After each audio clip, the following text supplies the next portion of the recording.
We're ready to start Ezekiel chapter 6. And what follows here is something of an exposition of the meaning of some of the icons Ezekiel presented earlier when he divided the hair of his head, remember, and his beard, cut them all off and hacked around part of it and burned part of it. You know, you didn't have to be too prescient to figure out what that was about. But just in case you didn't get it, well, he's going to come back and roll over it again from another point of view. Now remember, where he is in Babylon, along with many of the elders of Israel who are there and others. And while Jerusalem fell to the Babylonians, the temple at this point had not been destroyed. Many of the people were still there. Jeremiah was still there, for example, and Zedekiah would have doubtless been on the throne. Israel had proved unable to govern themselves. The whole outfit had come apart. And so God said, well, let's bring the Babylonians in. They'll govern them for a while. But it seemed that they learned nothing from losing that war. They were not only in open idolatry, they were also in rebellion against the occupying power. Now realize, they had lost a war with great cost and pain to this power before. They had set them up, they had to pay taxes, but they were at home. They were seeing kids, they were seeing grandkids, they were able to farm their land, they were able to do all this stuff, they just had to pay their taxes.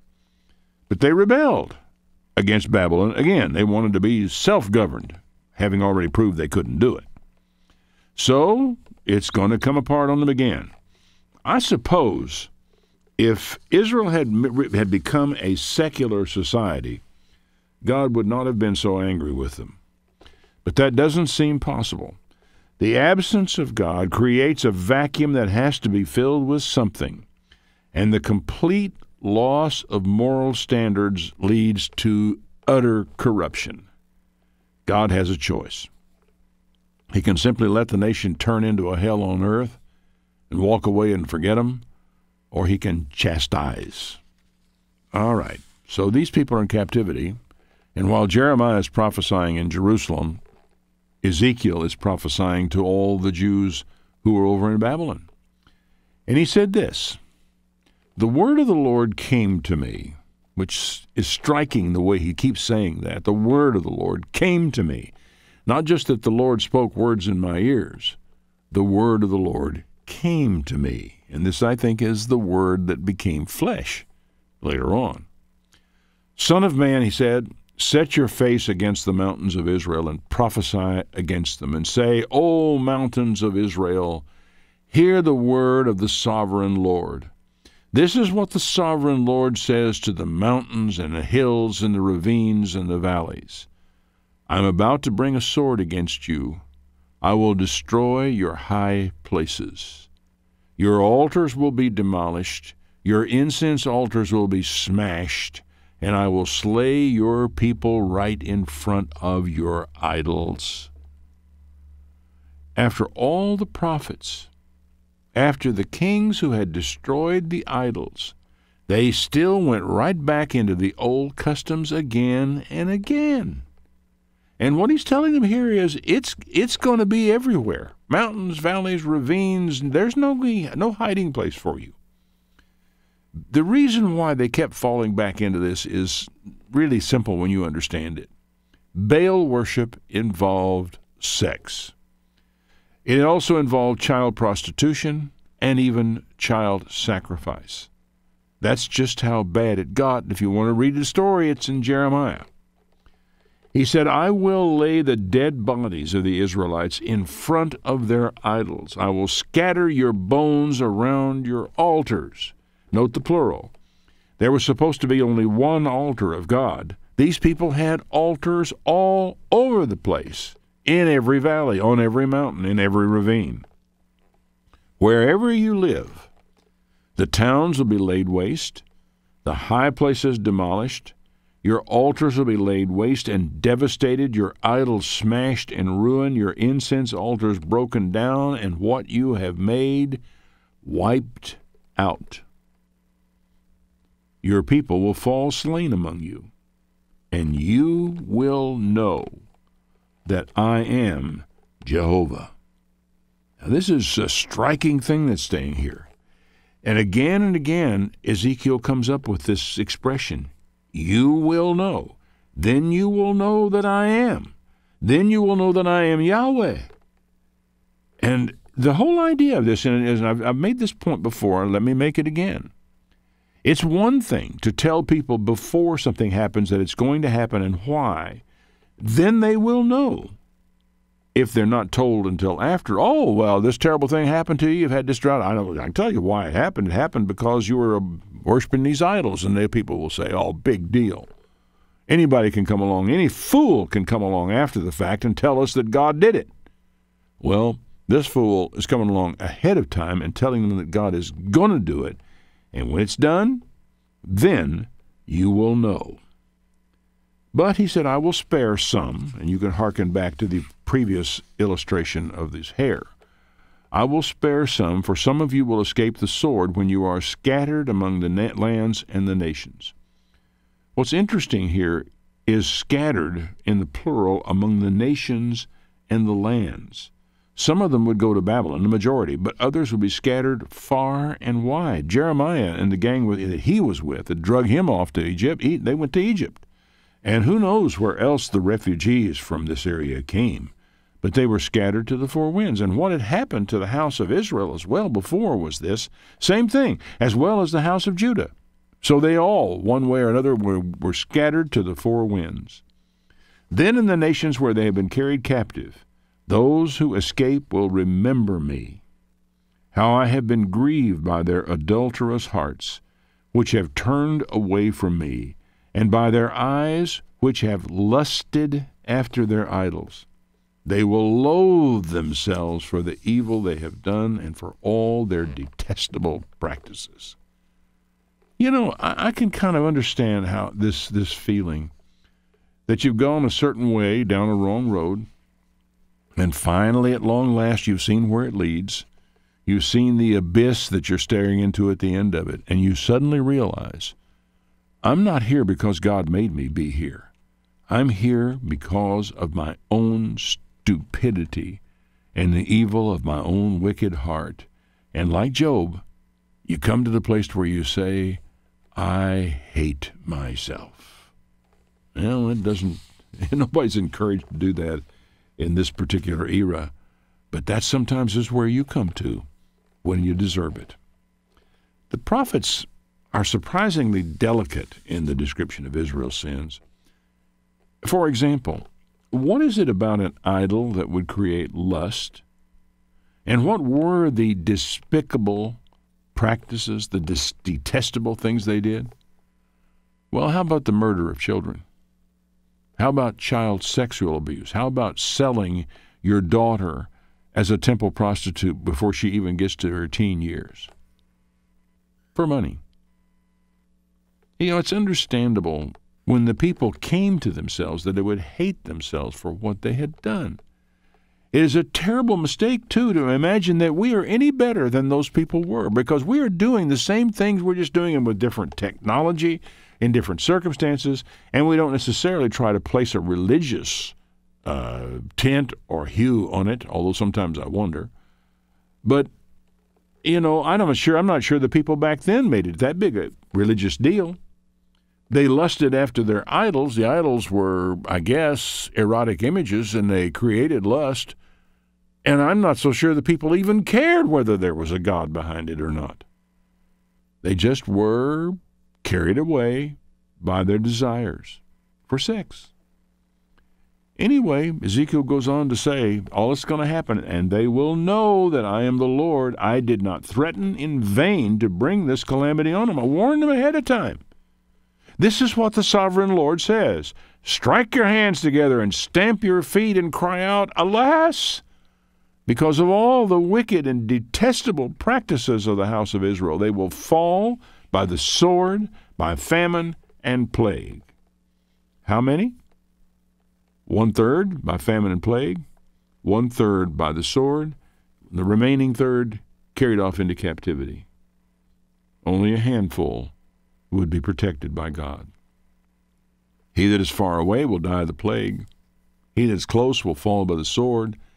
And he that survives and is spared will die of famine. So I will spend my wrath upon them, and they will know that I am the Lord when their people lie slain among their idols, around their altars, on every high hill, on all the mountaintops, under every spreading tree and every leafy oak, places where they offered fragrant incense to all their idols. How will they know? They will know by the dead bodies and where they are. The guy who's out there farming his field, the guy who's worshiping God, the guy going about his business faithfully and actually smiting himself and mourning over what's going on in Israel, he's not out there lying dead by an idol, by an altar. He said they're going to know this when their people lie slain. I'll stretch out my hand against them. I'll make the land a desolate waste from the desert to Diblah, wherever they live. Then they will know that I am the Lord. You know, it's odd. Hardly anyone else but Ezekiel uses this statement. He uses it 37 times at least in his prophecies. Isaiah uses the expression once and Jeremiah once. It's an important theme in Ezekiel. The stuff that is coming down on you folks is not just bad luck. It's happening for a reason. And this is why the work of the prophet is so important. People have to be told before it happens. Any fool can tell them after it happens, and they're not going to believe him anyway. Chapter 7. The word of the Lord came to me, Son of man, this is what the sovereign Lord says to the land of Israel. The end. The end has come upon the four corners of the land. The end is now upon you. And I will unleash my anger against you. I will judge you according to your conduct and repay you for all your detestable practices. Now, one thing that's interesting, when you read through the prophets, they will oftentimes talk about adultery. And by the adultery, they mean idolatry. In other words, they're married to God, and they're off here lusting after these other idols. But there's a reason why I think the term adultery is applied to it. It's because that's what it was. Again, the prophets are delicate about this. They don't really just come right out. I guess they expect families to be reading these scriptures, and you're supposed to know what he's talking about. Their detestable practices didn't just mean that they walked up to a leering idol somewhere and burned a little incense in front of him and went away. A lot more than that was going on. I will not look on you, he says, with pity. I will not spare you. I will surely repay you for your conduct and the detestable practices among you. Then you will know that I am the Lord. Here we go again. I feel a little shiver of fear when I read that, because I know how God looks at the detestable practices that are going on around us every single day. I mean, I can't turn on the television. I had it on this morning, and here they were talking about teenagers texting one another and calling it sex texting, I guess now, where they're going on and on about all, matters sexual, matters pornographic, and publishing naked pictures of themselves on the internet as though they had no idea that the public was going to see those. And now they're in trouble as a result of it. Some of them are going to get killed because of it.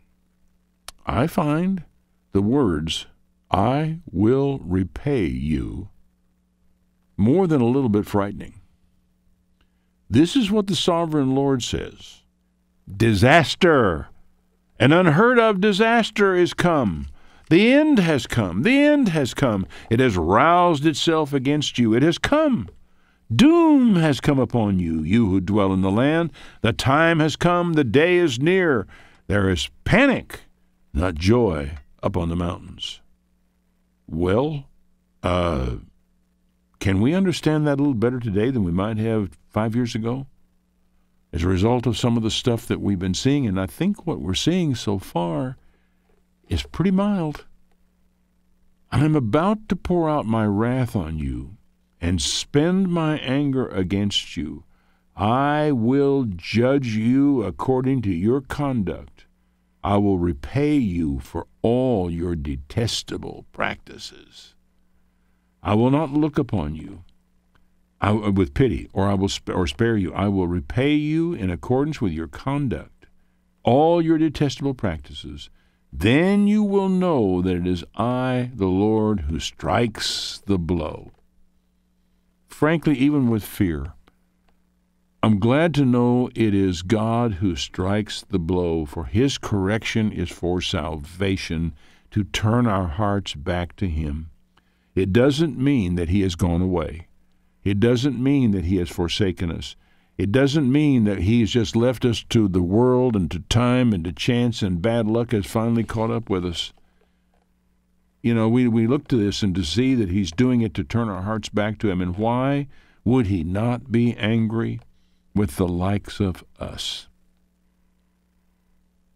I'm often surprised. I'm put it another way, I have often surprised people when I say that we have not descended as far as Israel descended, but that's true. It's one thing that struck me some time ago. I forget what prophet I was going through and teaching, and all of a sudden, just one day, and as I do in my preparation, I said, you know, as bad as we are in this country, we have not gotten as far down that slippery slope as Israel was. But it's the same slope, and we are on it. And it doesn't look like we're going to be able to claw our way back out of it. So far, Ezekiel doesn't seem to be talking about the last days. But that's not to say there is no application. We are the same, have the same human nature that they had, and God hasn't changed either. And if we keep going down this way, these prophecies will apply to us just like they did to them. The day is here. It has come. Doom has burst forth. The rod has budded. Arrogance has blossomed.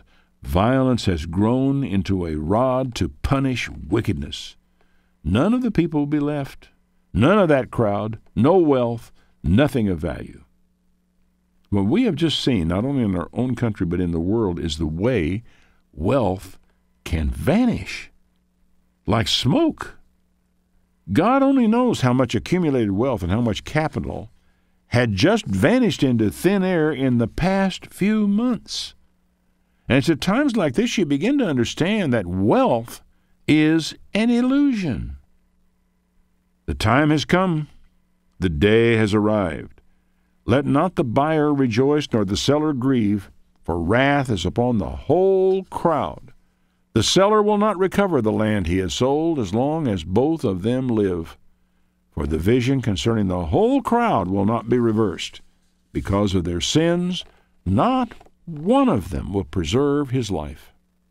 This is a reference, by the way, here to Jubilee, the buyer and the seller, because land was sold with the full understanding that at the Jubilee it would return to the family again. What he's basically saying here is they can forget about that. That's not going to happen anymore. Though they blow the trumpet and get everything ready, no one will go into battle, for my wrath is upon the whole crowd.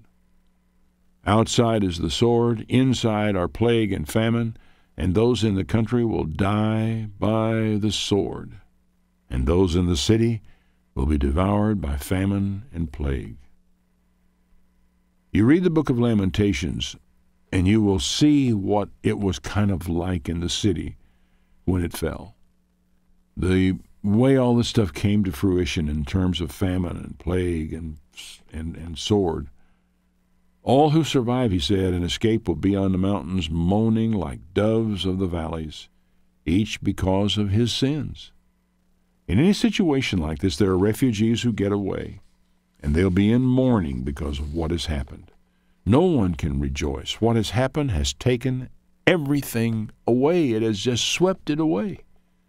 Every hand will go limp. Every knee will become as weak as water. They'll put on sackcloth and be clothed with terror. Their faces will be covered with shame, and their heads will be shaved. You know, one of the reasons I say that we are not where these people were is because if you blow the trumpet in this country now, there are still men ready and willing to fight and die for the country. What he's saying is, though, you will come to the place to where no one will go into battle. They'll blow the trumpet, nobody will fight, nobody will arm, and the whole thing will just be swept away. They will throw their silver into the streets. Their gold will be an unclean thing. Their silver and gold will not be able to save them in the day of the Lord's wrath. They will not satisfy their hunger. He will not fill their stomachs with it, for he has made them stumble into sin. And here it is. There it is for you. For any of you who think gold is a good investment in these little dangerous times, here's what God has to say about silver and gold as an investment. I've heard it said that the only real value of gold this way is as a store of value from one economy into another. But for that to matter at all, there has to be a new economy. For Israel, there isn't going to be one. And your gold and your silver will not save you. For if the soldier comes to your door with his sword in his hand, ready to take your head off, and you offer him gold not to do it, he will take your head and the gold. They were proud of their beautiful jewelry. They used it to make their detestable idols and vile images. Vile images. Imagine what they were drawing, what they were creating in these vile images. I've seen some of them in the British Museum, and it's kind of shocking. He said, I'll turn these into an unclean thing for them. I'll hand it all over as plunder to foreigners, as loot to the wicked of the earth, and they will defile it. I will turn my face away from them. They will desecrate my treasured place. Robbers will enter it and desecrate it. In fact, the temple would be utterly and completely destroyed. And, according to Jesus, it would happen again. It did in 70 A.D. And in reading through the prophets in the New Testament, I think there's something like it in the future. One more time, there will yet be another Holocaust on Israel. Prepare chains, Ezekiel says, because the land is full of bloodshed and the city is full of violence. This is where it all goes. You may not think so, but all this chasing around after sex and the lewdness of a given society like ours ultimately goes to violence. Ezekiel will one place talk about how the blood from one crime will run into the blood from another crime. I will bring the most wicked of the nations to take possession of their houses. I will put an end to the pride of the mighty, and their sanctuaries will be desecrated. When terror comes, they will seek peace. There won't be any. Calamity upon calamity will come, rumor upon rumor. They will try to get a vision from the prophet. The teaching of the law by the priest will be lost, as will be the counsel of the elders. They will run around looking for somebody saying, what's God doing? Do you have a vision from the Lord? And they won't be able to find anybody that can tell them a thing. Nobody anymore is teaching the law by the priest. There are no standards that people can turn to and say, this is the way you live your life. And what he's saying is there comes a point of no return when it can't be turned around. And I have no illusions that there will come a time when people like me will not be able to continue on. I won't be able to do this indefinitely. For one thing, I'm going to get old and die someday. But even apart from that, I'm not even sure I will be able to continue to the end of my life.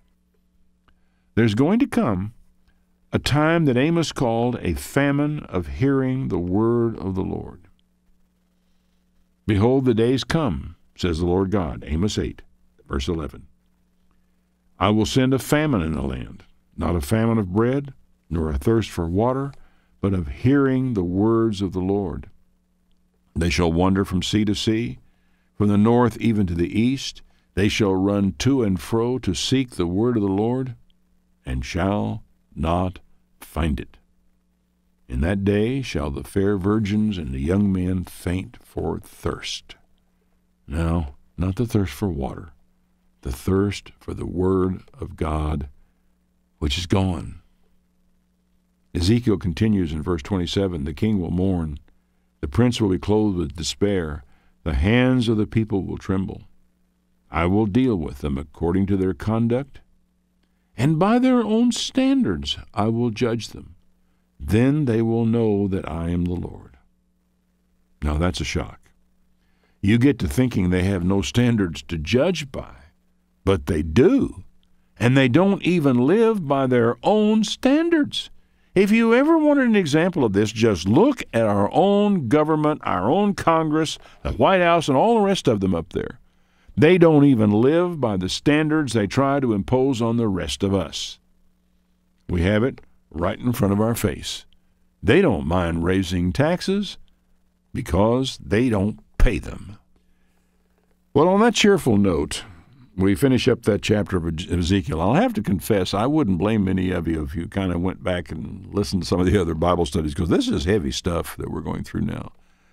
But frankly, if you're going to understand history, if you're going to be aware of what's happened before and maybe get a grip on what's coming ahead of us, you have to go through these things to understand them. Probably the total number of downloads we'll get on Ezekiel over a period of time now will diminish a little bit. But I think what people will do is they'll go back and find something a little more comfortable to listen to.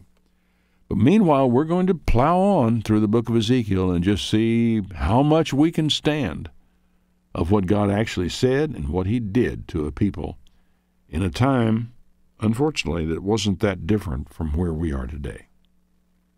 Write me your questions if you have any. If you're listening out there, to Ron at borntowin.net, and we'll do it again.